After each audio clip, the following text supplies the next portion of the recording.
Akhirnya mau bunuh diri saya. Itu 2010 sampai 2011 berarti 1 tahun. Iya, setelah 1 tahun. Terus? Kemudian ada satu momen Ustadz, saat itu keluarga saya membawa saya ke panti rehabilitas penyandang cacat. Saya dibawa berkunjung ke situ. Saya melihat banyak teman-teman yang punya keadaan sama seperti saya.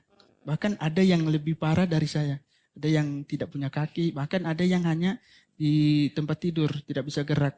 Di situ saya mulai merasa menerima, terinspirasi. Ternyata saya tidak sendiri.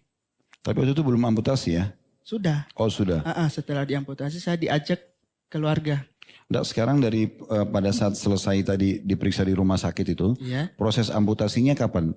Di rumah sakit? Langsung pada saat itu langsung, juga? Berarti diamputasi, terus setelah itu dibawa ke sama keluarga ke? Iya, saya minta pulang. 2 bulan di rumah sakit, saya minta pulang ke rumah. Berarti rumah sakit 2 bulan, terus 10 bulan lagi di rumah, berarti 1 tahun yang stres tadi itu, baru kemudian diajak ke panti gitu? Iya benar. Oh. Terus setelah itu? Ya, setelah itu saya merasa...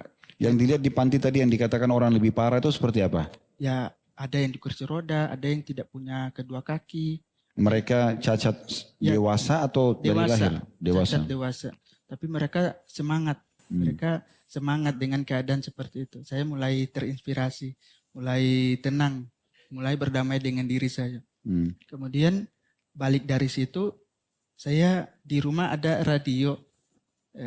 Jadi saya mulai menyetel radio, mulai mendengar, kebetulan ada acara kajian ceramah Islam. Nah saya mulai rutin itu Ustaz. Mulai rutin mendengar ceramah dan membaca buku.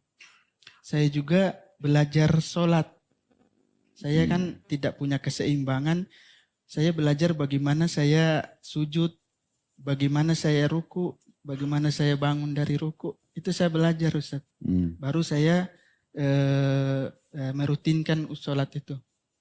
Setelah itu saya mulai memberanikan diri untuk sholat di masjid. Yang paling membuat menyentuh pada saat tadi dengar ceramah itu apa? Ada bahasan tertentu nggak yang kira-kira akhirnya membuat oh ternyata saya harus mulai sholat nih, saya harus mulai dekat dengan agama? Ada satu, saya menyadari di penyampaian dari kajian itu bahwa dunia ini hanya sebentar, kesulitan ini hanya sebentar, kita semua akan ke akhirat.